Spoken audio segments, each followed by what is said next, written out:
said, from 1.4 lakh crores in the year 2004, this high denomination notes have gone to 14.5 lakh crores in the year 2016. If this trend continues in 2020, it will be 30 lakh crores. Which government can act against? Who says it is an option? It is inevitable. Otherwise, you can allow this status quo to go on. Everybody making, ultimately when the collapse comes, there will not be any public order in this country. It will be a collapse. Tell me, should this not be the intellectual, rigorous intellectual debate in this country? The debate, so long as it is centered in Delhi, will never touch truth, according to me. Delhi pervades perverted thoughts to the country. I am very sorry to say this.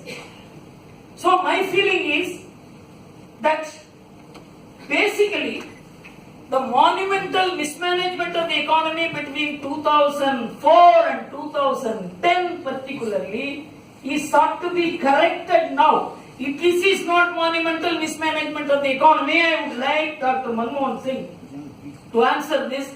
I have not spoken to you like this. I have written an article along these lines, putting all these facts and more facts in the Hindu, in rejoinder to Manmohan Singh, which will appear tomorrow. Economics is rigorous thinking. Going into figures, interpreting it, reading history, collating situations. Nothing. People are standing in queue. I will come to it later. So the quadrangular relationship between gold, real estate, stocks and cash. Black cash generates black wealth. Now black wealth has been generated. If you withdraw the black cash, the black portion of the black wealth will disappear. For example, now real estate property prices have gone. Everybody has bought the property thinking that if I sell it tomorrow, this property will get me 3 crore in check and 2 crores in cash. These 2 crores in cash has disappeared. Many people ask, after all, this money is lodged in properties. Black money is in properties. Unless you withdraw the cash, how do you bring down the value of the black money part of the property? And so long as the status quo continues, the property deals will take place at the same. See, many of you would have bought the properties, sold the properties also. You know, I know people who want to pay only by check or take only by check can never get a property or sell a property. Where is the debate? You know what is the gold prices today? From 30,000 per 10 grams, it is 28,000 per gram. There is no change in the international price. The Indian price has gone down because there is no cash to support it. So this withdrawal of the cash, black cash, will only bring down the level of black wealth operating. Money is after all wealth. Money transforms into wealth. Wealth transforms into money. At some point you have to cut it. The only point at which you can cut it is the cash. This part is missing in the debate. So there is a contraction taking place. This contraction is deliberate. You know, if you ask the economists, market economists, they will say, crisis is inevitable in the capitalist system. When the crisis comes on its own, you say it is natural. Because economics always produces growth, crisis, and that is a correction, and then you begin growing again. Here is a correction ahead of the crisis. This is to avoid the crisis. This correction is deliberate, you can control this. 2008 meltdown was uncontrollable because no one had the planning to control it. Everybody ran helter-skelter.